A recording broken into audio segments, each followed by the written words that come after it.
हरे कृष्ण। ओम नमो भगवते वासुदेवाय। श्रीमद् भागवत महापुराण पंचम स्कंद पहला दूसरा तीसरा अध्याय। पहला अध्याय प्रियवर चरित्र। राजा परीक्षित ने पूछा, मुने महाराज प्रियवर तो बड़े भगवत भक्त और आत्माराम थे, उनकी गृहस्थ आश्रम में कैसे रुचि हुई जिसमें फंसने के कारण मनुष्य को अपने स्वरूप की विस्मृति होती है और यह कर्मबंधन में बंध जाता है। विप्रवर निश्चय ही ऐसे निस्संग महापुरुषों का इस प्रकार गृहस्थ आश्रम में अभिनिवेश होना उचित नहीं है। इसमें किसी प्रकार का संदेह नहीं कि जिनका चित्त पुण्य कीर्ति श्री हरि के चरण कमलों की शीतल छाया का आश्रय लेकर शांत हो गया है, उन महापुरुषों की कुटुंब आदि में कभी आसक्ति नहीं हो सकता। ब्राह्मण, मुझे इस बात का बड़ा संदेह है कि महाराज प्रियव्रत ने स्त्री, घर और पुत्र आदि में आसक्त रहकर भी किस प्रकार सिद्धि प्राप्त कर ली, और क्योंकि उनकी भगवान श्री कृष्ण में अविचल भक्ति हुई। श्री सुखदेव जी ने कहा, राजन, तुम्हारा कथन बहुत ठीक है। जिनका चित्त पवित्र कीर्ति श्री हरि के परम मधुर चरण कमल मकरंद के रसों से सराबर हो गया है, ये किसी विघ्न बाधा के कारण रुकावट आ जाने पर भी भगवत भक्त परमहंस के प्रिय श्री सुखदेव भगवान के कथा श्रवण रूपी परम कल्याणमय मार्ग को प्राय छोड़ते नहीं। राजन, राजकुमार प्रियव्रत बड़े भगवत भक्त थे। श्री नारद जी के चरणों की सेवा करने से उन्हें सहज में ही परमार्थ तत्व का बोध हो गया था। ये ब्रह्म शास्त्र की दीक्षा निरंतर ब्रह्म अभ्यास में जीवन बिताने का नियम लेने वाले ही थे कि उसी समय उनके पिता स्वयंभूप मनु ने उन्हें पृथ्वी पालन के लिए शास्त्र में बताए हुए सभी श्रेष्ठ गुणों से पूर्णतया संपन्न देख राज शासन के लिए आज्ञा दी। किंतु प्रियव्रत अखंड समाधि योग के द्वारा अपनी सारी इंद्रियों और क्रियाओं को भगवान वासुदेव के चरणों में ही समर्पण कर चुके थे। अतः पिता की आज्ञा किसी प्रकार उल्लंघन करने योग्य न होने पर भी यह सोचकर कि राज्याधिकार पाकर मेरा आत्मस्वरूप स्त्री पुत्र आदि असत पंचम से आच्छादित हो जाएगा, राज्य और कुटुंब की चिंता में फंसकर मैं परमार्थ तत्व को प्राय भूल जाऊंगा, उन्होंने उसे स्वीकार न किया। आदिदेव स्वयंभू भगवान श्री ब्रह्मा जी को निरंतर इस गुणमय पंचम की वृद्धि का ही विकार रहता है। वे सारे संसार के जीवों का अभिप्राय जानते रहते हैं। तब जब उन्होंने प्रियव्रत की ऐसी प्रवृत्ति देखी, तब ये मूर्तिमान चारों वेद और मरीचि आदि पार्षदों को साथ लिए अपने लोक से उतरे। आकाश में जहाँ तहाँ विमानों पर चढ़े हुए इंद्रिय आदि प्रधान प्रधान देवताओं ने उनका पूजन किया तथा मार्ग में टलियां बांधकर आए हुए सिद्धि गंधर्व साध्य चारण और मुनिजन ने स्तवन किया। इस प्रकार जगह जगह आदर सम्मान पाते ये साक्षात नक्षत्रनाथ चंद्रमा के समान गंधमादन की घटी को प्रकाशित करते हुए प्रियव्रत के पास पहुँचे। प्रियव्रत को आत्मविद्या का उपदेश देने के लिए यहाँ नारद भी आए हुए थे। ब्रह्मा जी के यहाँ पहुँचने पर उनके वाहन हंस को देखकर देवर्षि नारद जान गए कि हमारे पिता भगवान ब्रह्मा जी पधारे हैं। अतः ये स्वयंभू मनु और प्रियव्रत के सहित तुरंत खड़े हो गए और सबने उनको हाथ जोड़कर प्रणाम किया। परीक्षित, नारद जी ने उनकी अनेक प्रकार से पूजा की और सुमधुर वचनों में उनके गुण और अवतार की उत्कृष्टता वर्णन किया। तब आदि पुरुष भगवान ब्रह्मा जी ने प्रियव्रत की ओर मंद मुस्कान युक्त दया दृष्टि से देखते हुए इस प्रकार कहा। श्री ब्रह्मा जी ने कहा, बेटा, मैं तुमसे सत्य सिद्धांत की बात कहता हूँ, ध्यान देकर सुनो। तुम्हें अप्रमेय श्री हरि के प्रति किसी प्रकार की दोष दृष्टि नहीं रखनी चाहिए। तुम्हें क्या हम महादेव जी, तुम्हारे पिता स्वयंभू मनु और तुम्हारे गुरु ये महर्षि नारद भी विवश होकर उन्हीं की आज्ञा का पालन करते हैं। उनके विधान को कोई भी देहधारी ना तो तप विधा जोग बल या बुद्धि बल से, न अर्थ या धर्म की शक्ति से और न स्वयं या किसी दूसरे की सहायता से ही टाल सकता है। प्रियवर, उसी अव्यक्त ईश्वर के दिए हुए शरीर को सब जीव जन्म मरण शोक मोह भय और दुख सुख का भोग करने तथा कर्म करने के लिए सदा धारण करते हैं। वत्स, जिस प्रकार रस्सी से बंधा नाथा हुआ पशु मनुष्य का बोझ ढोता है, उसी प्रकार परमात्मा की देव वाणी रूप बड़ी रस्सी में सत्य आदि गुण, सात्विक आदि कर्म और उनके ब्राह्मण आदि वाक्यों की मजबूत रस्सी से पकड़े हुए हम सब लोग उन्हीं के इच्छा अनुसार कर्म में लगे रहते हैं और उसके द्वारा इनकी पूजा करते रहते हैं। हमारे गुण और कर्मों के अनुसार प्रभु ने हमें जिस जोनि में डाल दिया है, उसी को स्वीकार करके ये जैसी व्यवस्था करते हैं, उसी के अनुसार हम सुख या दुख भोगते रहते हैं। हमें उनकी इच्छा का उसी प्रकार अनुसरण करना पड़ता है जैसे किसी अंधे का आँख वाले पुरुष का, अंधों को आँख वाले पुरुष का। मुक्त पुरुष भी प्रारब्ध का भोग करता हुआ भगवान की इच्छा के अनुसार अपने शरीर को धारण करते ही है। ठीक वैसे ही जैसे मनुष्य की निद्रा टूट जाने पर भी सपने में अनुभव किए हुए पदार्थों का स्मरण होता है, इस अवस्था में भी उसको अभिमान नहीं होता और विशेष विषय वासना के जिन संस्कारों के कारण दूसरा जन्म होता है, उन्हें वह स्वीकार नहीं करता। जो पुरुष इंद्रियों के वशीभूत है, वह वन वन में विचरण करता रहे तो भी उसे जन्म मरण का भय बना ही रहता है, क्योंकि बिना जीते हुए मन और इंद्रिय रूपी उसके 6 शत्रु कभी उसका पीछा नहीं छोड़ते। जो बुद्धिमान पुरुष इंद्रियों को जीत कर अपनी आत्मा में ही रमण करता है, उसका गृहस्थ आश्रम भी क्या बिगड़ सकता है।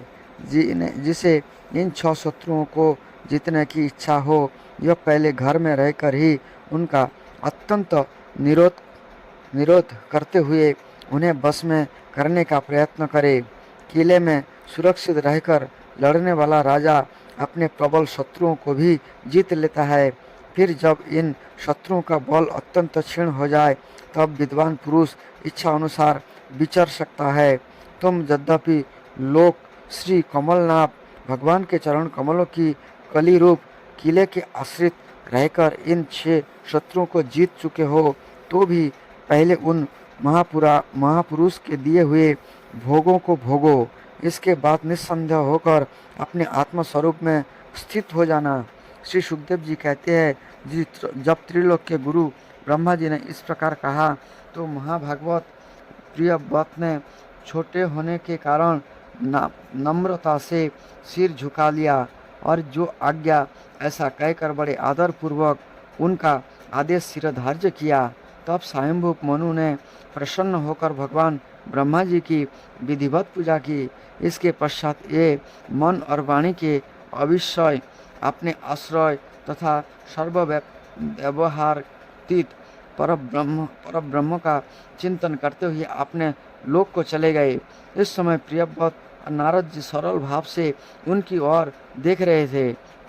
मनु जी इस प्रकार ब्रह्मा जी की कृपा से अपना मनोरथ पूर्ण हो जाने पर देवर्षि नारद की आज्ञा से प्रियव्रत को संपूर्ण भूमंडल की रक्षा का भार सौंप दिया और स्वयं विषय रूपी विषैले जल से भरे हुए गृहस्थ आश्रम रूपी दुस्तर जलाशय की भोगेच्छा से निवृत्त हो गए।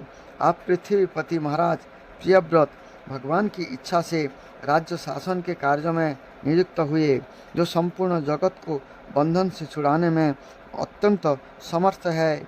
उन आदि पुरुष श्री भगवान के चरण जुगल का निरंतर ध्यान करते रहने से यद्यपि उनके राग आदि सभी मल नष्ट हो चुके थे और उनका हृदय भी अत्यंत शुद्ध था, तथापि बड़ों का मान रखने के लिए ये पृथ्वी का शासन करने लगे।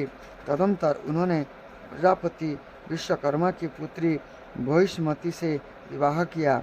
उससे उनके 10 पुत्र हुए। ये सब उन्हीं के समान शीलवान, गुणी, कर्मनिष्ठ, रूपवान और पराक्रमी थे। उनसे छोटी ऊर्जस्वती नामक एक कन्या भी हुई। पुत्र के नाम आग्निंद्र, इद्म, जीह, जगबाहु, महावीर, हिरण्यरेता, धृतपृष्ठ, सवन, मेधातिथि, वितिहोत्र और कवि थे। ये सब नाम अग्नि के भी है। इनमें कवि, महावीर और स्तवन ये 3 नैष्ठिक ब्रह्मचारी हुए। उन्होंने बाल्यावस्था में आत्मविद्या का अभ्यास करते हुए अंत में संन्यास आश्रम की स्वीकार किया। इन निवृत्ति परायण महर्षियों ने संन्यास आश्रम में ही रहते हुए समस्त जीवों के अधिष्ठान और भवबंधन से डरे हुए लोगों को आश्रय देने वाला भगवान वासुदेव के परम सुंदर चरणार बिंद का निरंतर चिंतन किया। इसके प्राप्त हुए अखंड एवं श्रेष्ठ भक्ति योग से उनका अंतःकरण सर्वदा शुद्ध हो गया और उसमें श्री भगवान का आविर्भाव हुआ। तब देहादि उपाधि की निवृत्ति हो जाने से उनकी आत्मा की संपूर्ण जीवों के आत्मभूत प्रत्यगात्म में एक ही भाव से स्थित हो गई। महाराज प्रियव्रत की दूसरी भार्या से उत्तम, तामस और रैवत ये 3 पुत्र उत्पन्न हुए, जो अपने नाम वाले मनमंतरों के अधिपति हुए। इस प्रकार कवि आदि 3 पुत्रों के निवृत्ति परायण हो जाने पर राजा प्रियव्रत ने 11 आयुर्वेद वर्षों तक पृथ्वी का 11 अर्बुद वर्षों का पृथ्वी का शासन किया। जिस समय ये अपनी अखंड पुरुषार्थमयी और वीर्यशालिनी भुजाओं से धनुष की डेरी खींचकर टंकार करते थे, उस समय डर के मारे सभी धर्मद्रोही ना जाने कहाँ छिप जाते थे। प्राण प्रिया भविष्यमती के दिन दिन बढ़ने वाले अमोद प्रमोद और अभ्युत्थान आदि क्रीड़ाओं के कारण तथा उसके स्त्री जनोचित हाव भाव, लज्जा से संकुचित मंद हास्ययुक्त चितवन और मन को भाने वाले विनोद आदि से महामना प्रियव्रत विवेकहीन व्यक्ति की भांति आत्मविस्मृत से होकर सब भोगों को भोगने लगे, किंतु वास्तव में ये उनमें आसक्त नहीं थे। एक बार उन्होंने जब यह देखा कि भगवान सूर्य सुमेरु परिक्रमा करते हुए लोकालोक पर्यंत पृथ्वी के जितने भागों को आलोकित करते हैं, उसमें आधा ही प्रकाश में रहता है और आधे में अंधकार छाया रहता है, तो उन्होंने इसे पसंद नहीं किया। तब उन्होंने यह संकल्प लेकर कि मैं रात को भी दिन बना दूंगा, सूर्य के समान ही वेगवान एक ज्योतिर्मय रथ पर चढ़कर द्वितीय सूर्य की भांति उनके पीछे पीछे पृथ्वी की 7 परिक्रमा कर डाली। भगवान की उपासना से इनका अलौकिक प्रभाव बहुत बढ़ गया था। इस समय इनके रथ के पहियों से जो लीकें बनी, ये भी 7 समुद्र हुए। उनसे पृथ्वी में 7 द्वीप हो गए। उनके नाम क्रमशः जम्बू, प्लक्ष, साल्मली, कुश, क्रौंच, साट और पुष्कर द्वीप है। इनमें से पहले की अपेक्षा आगे की द्वीप का परिणाम दूना हो और ये समुद्र के बाहर भाग में पृथ्वी के चारों ओर फैले हुए हैं। 7 समुद्र क्रमशः खारे जल, ईख के रस, मदिरा, घी, दूध, मट्ठे और मीठे जल से भरे हुए हैं। ये 7 द्वीपों का खाइयों के समान है और परिमाण में अपने भीतर वाले द्वीप के बराबर है। इनमें से एक एक क्रमशः अलग अलग 7 द्वीपों को बाहर से घेर कर स्थित है। भविष्यमती पति महाराज प्रियव्रत ने अपने अनुगत पुत्र अग्निध्र, जध्म जिह्न, जगबाहु, हिरण्यरेता, धृतपृष्ठ, मेधातिथि और वही बीतिहोत्र में से क्रमशः एक एक को उक्त जम्बू आदि द्वीपों में से एक एक का राजा बनाया। उन्होंने अपनी कन्या ऊर्जस्वती का विवाह शुक्राचार्य जी से किया। उसी से शुक्र कन्या देवजानी का जन्म हुआ। राजन, जिन्होंने भगवत चरणारविंद की रज के प्रभाव से शरीर के भूख, प्यास, शोक, मोह और जरा मृत्यु, ये 6 गुणों को अथवा मन के सहित 6 इंद्रियों को जीत लिया है, उन भगवत भक्तों का ऐसा पुरुषार्थ होना कोई आश्चर्य की बात नहीं है, क्योंकि वर्ण बहिष्कृत चंडाल आदि नीच जोनि का पुरुष भी भगवान के नाम का केवल एक बार उच्चारण करने से तत्काल संसार बंधन से मुक्त हो जाता है।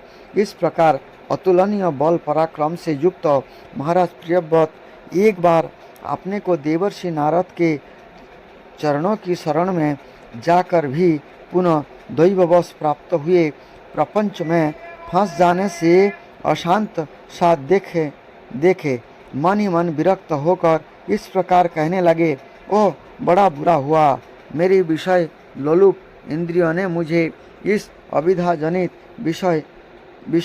विषय रूप अंधकूप में गिरा दिया। बस बहुत हो लिया। हाय, मैं तो स्त्री का क्रीड़ा मृग ही बन गया। उसने मुझे बंदरों की भांति नचाया। मुझे धिक्कार है। इस प्रकार उन्होंने अपने को बहुत कुछ बुरा भला कहा। परम आराध्य श्री हरि की कृपा से उनकी विवेक वृत्ति जागृत हो गई। उन्होंने वह सारी पृथ्वी यथायोग्य अपने अनुगत पुत्र को बांट दी और जिसके साथ उन्होंने तरह तरह के भोगे थे। इस अपनी राजनीति का साम्राज्य लक्ष्मी के सहित मृत देह के समान छोड़ दिया तथा हृदय में वैराग्य धारण कर भगवान की लीला का चिंतन करते हुए उसके प्रभाव से श्री नारद जी ने बतलाए हुए मार्ग का पुनः अनुसरण करने लगे। महाराज प्रियव्रत के विषय में निम्नलिखित लोकोक्ति प्रसिद्ध है।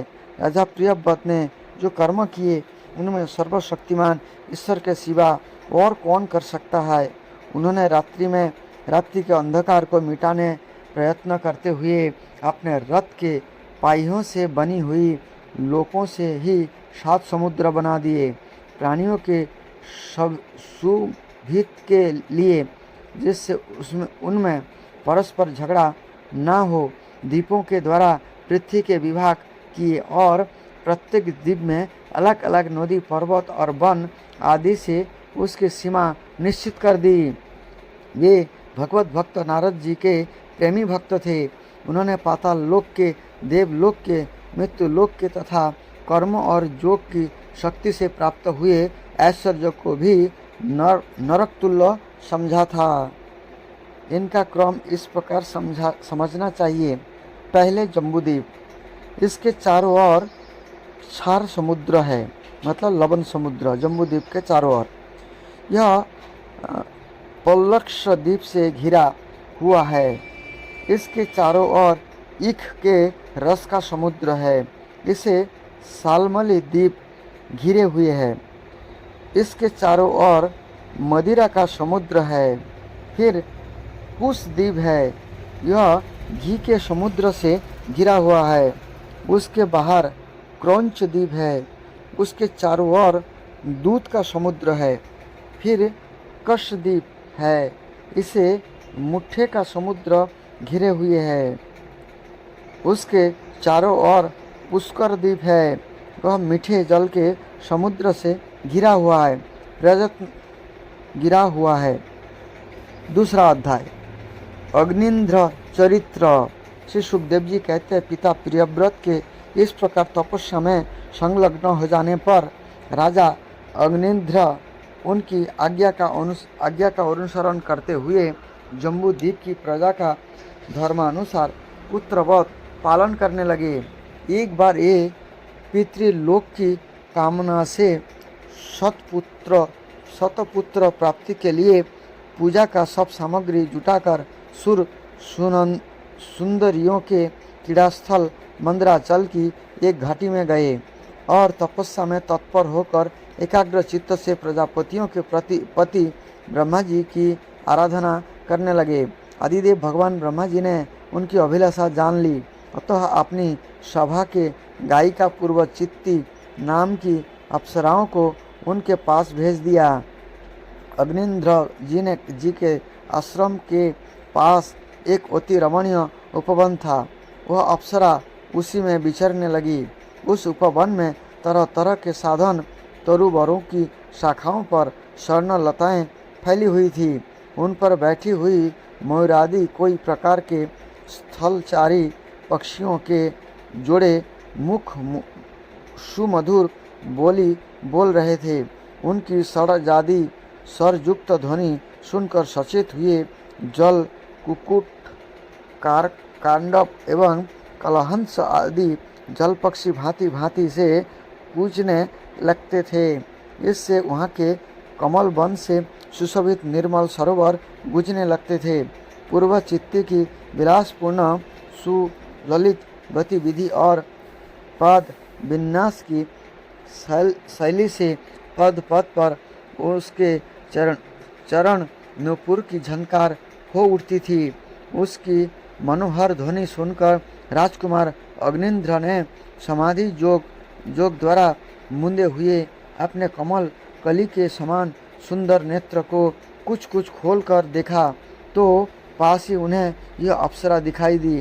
वह भ्रमरी के समान एक एक फूल के पास जाकर उसे सूंघती थी तथा देवता और मनुष्य के मन और नयन को आह्लादित करने वाली अपनी विलासपूर्ण गति, क्रीड़ा, चापल्य, लज्जा एवं विनययुक्त चितवन, सुमधुर वाणी तथा मनोहर अंगावयों से पुरुषों के हृदय में कामदेव के प्रवेश के लिए द्वार सा बना देती थी।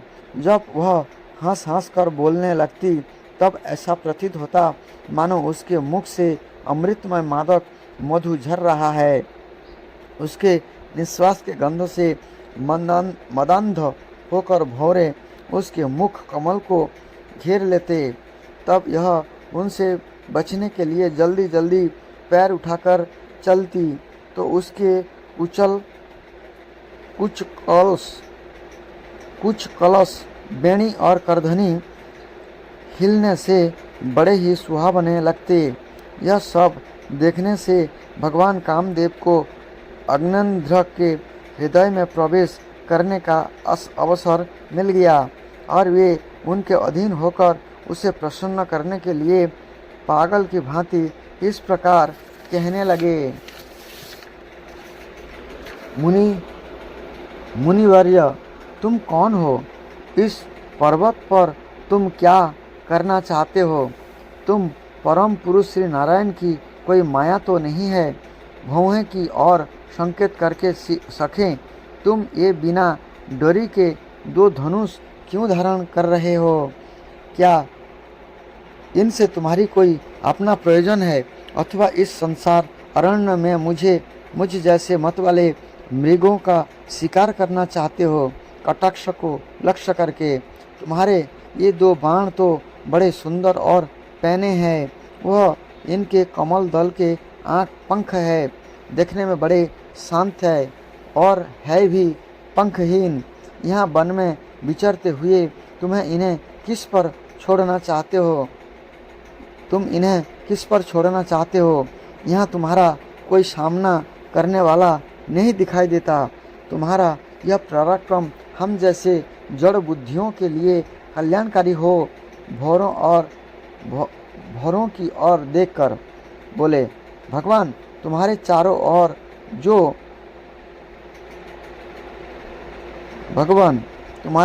ओर जो ये शिष्यगण अध्ययन कर रहे हैं वे तो निरंतर रहस्य युक्त सामगान करते हुए मानो भगवान की स्तुति कर रहे हैं और ऋषिगण जैसे वेद की शाखाओं का अनुसरण करते हैं, उसी प्रकार ये सब तुम्हारी चोटी से झड़े हुए पुष्पों का सेवन कर रहे हैं।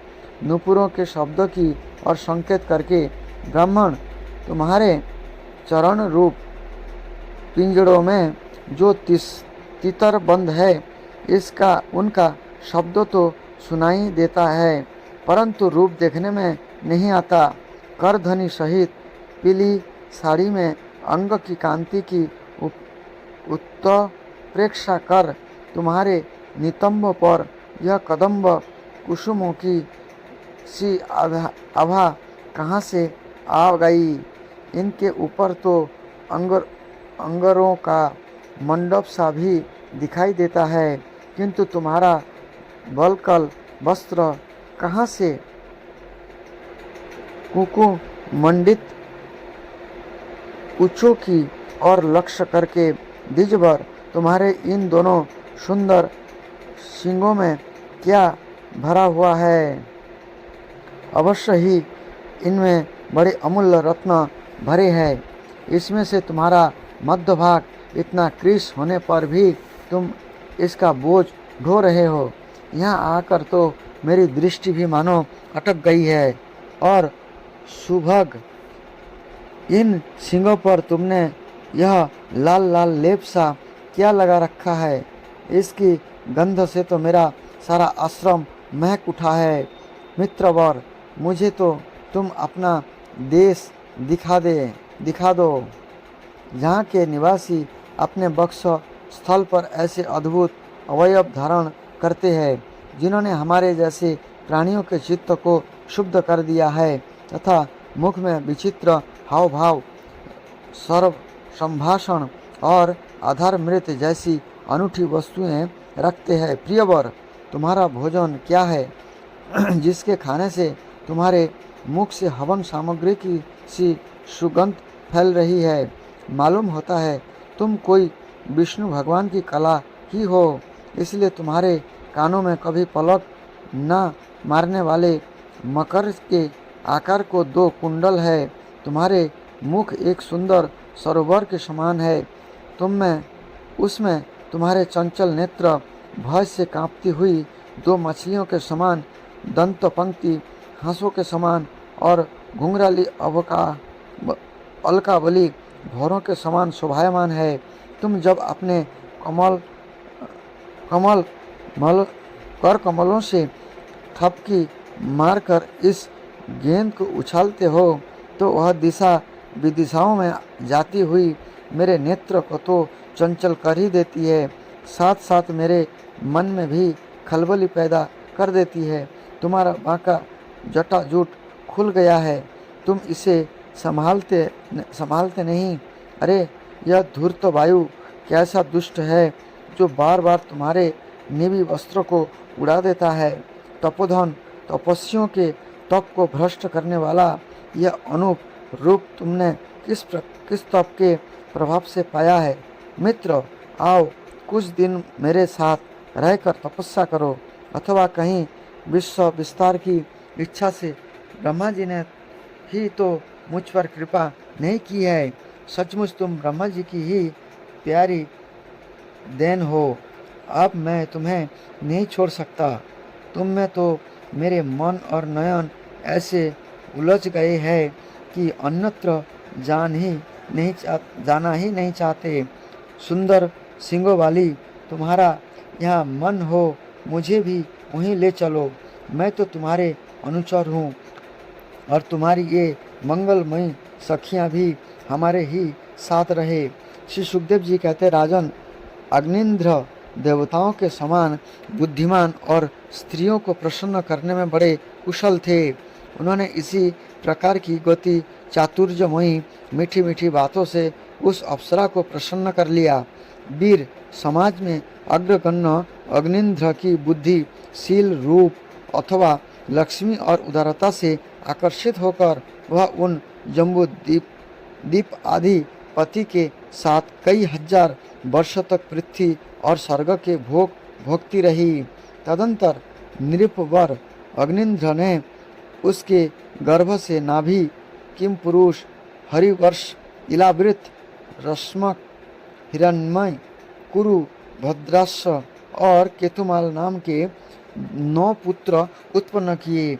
इस प्रकार 9 वर्षों में प्रति वर्ष एक के क्रम से 9 पुत्र उत्पन्न कर पूर्वचित्ती उन्हें राजभवन में ही छोड़कर फिर ब्रह्मा जी की सेवा में उपस्थित हो गई।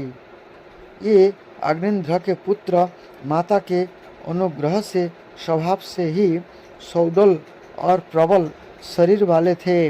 अग्निंद्र ने जम्बूद्वीप के विभाग करके उन्होंने समान नाम वाले 9 वर्ष भूखंड बनाए और उन्हें एक एक पुत्र को सौंप दिया। तब ये सब अपने अपने वर्षों का राज्य भोगने लगे। महाराज अग्निंद्र दिन दिन भोगों को भोगते रहने पर भी उनसे अतृप्त ही रहे।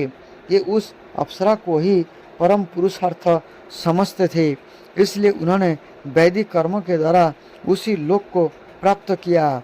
यहाँ पितृगण अपने सुकृति के अनुसार तरह तरह के भोगों में मस्त रहते हैं।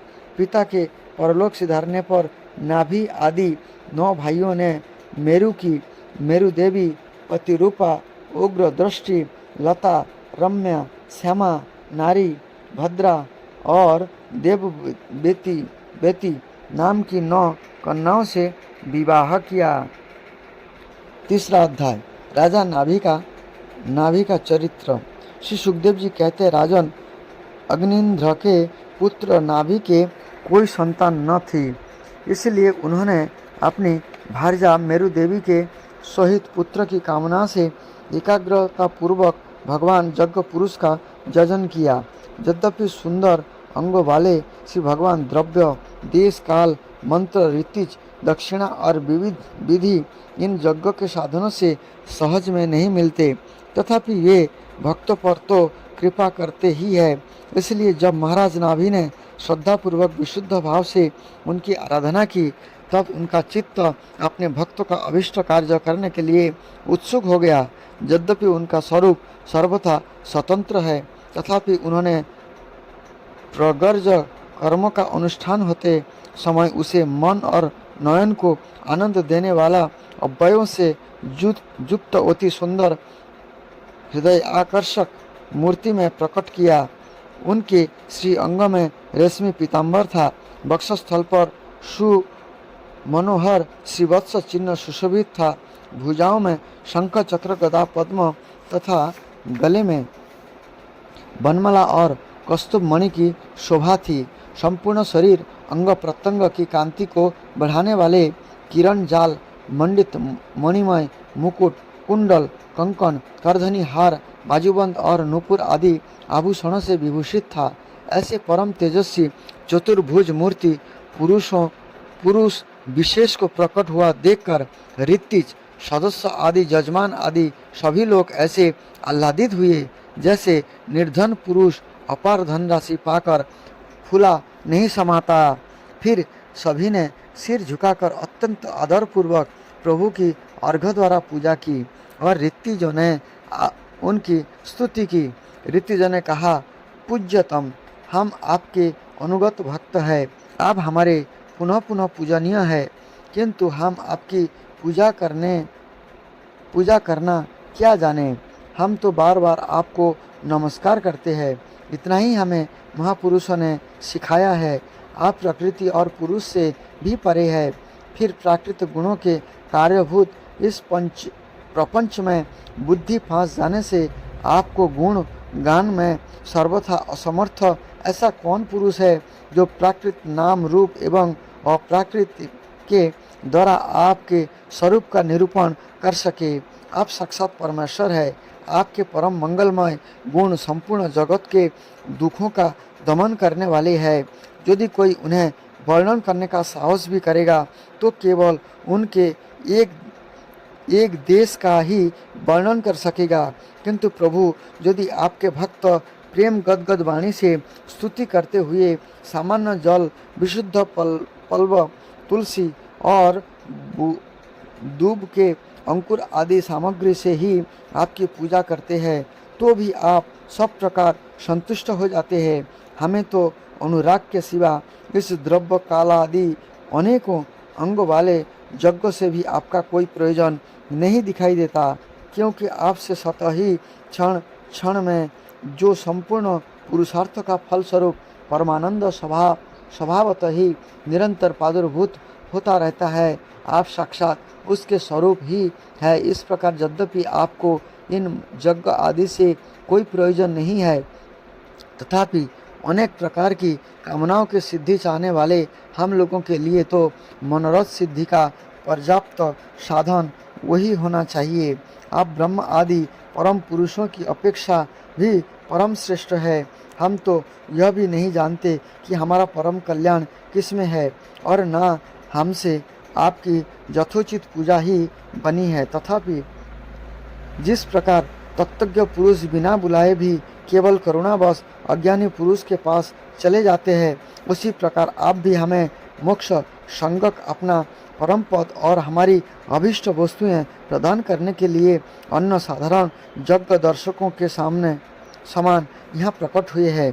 पूज्यतम, हमें सबसे बड़ा वर तो आपने वही दे दिया कि ब्रह्म आदि समस्त वरदायकों में श्रेष्ठ होकर भी आप राजर्षि नाभि को इस यज्ञशाला में साक्षात हमारे नेत्र के सामने प्रकट हो गए।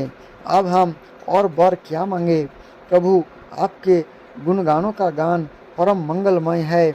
जिन्होंने वैराग्य से प्रज्वलित हुई ज्ञान अग्नि के द्वारा अपने अंतकरण के राग देश आदि संपूर्ण मौलों को जला डाला है, अतएव जिनका स्वभाव आपके ही समान शांत है, ये आत्माराम मुनिगण भी निरंतर आपके गुणों का गान ही किया करते हैं।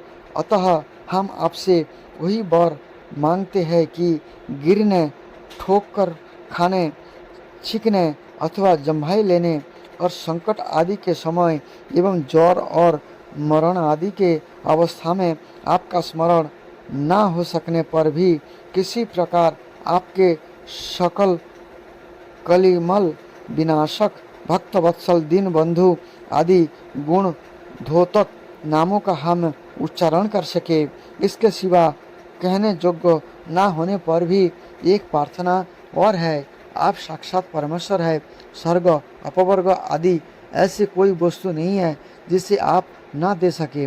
तथापि जैसे कोई कंगाल किसी धन लुटवाने वाले परम उदार पुरुष के पास पहुंचकर भी उससे भूसा ही मांगे, उसी प्रकार हमारे जजमान ये राजर्षि नाभि संतान की ही परम पुरुषार्थ मानकर आपके ही समान पुत्र पाने के लिए आपकी आराधना कर रहे हैं। यह कोई आश्चर्य की बात नहीं है।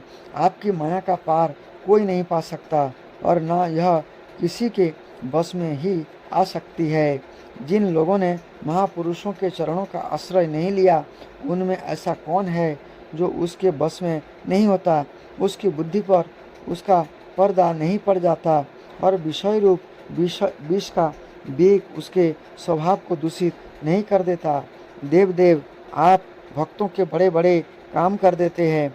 हम मंदमतियों ने काम नावश इस तुच्छ कार्य के लिए आपका आह्वान किया।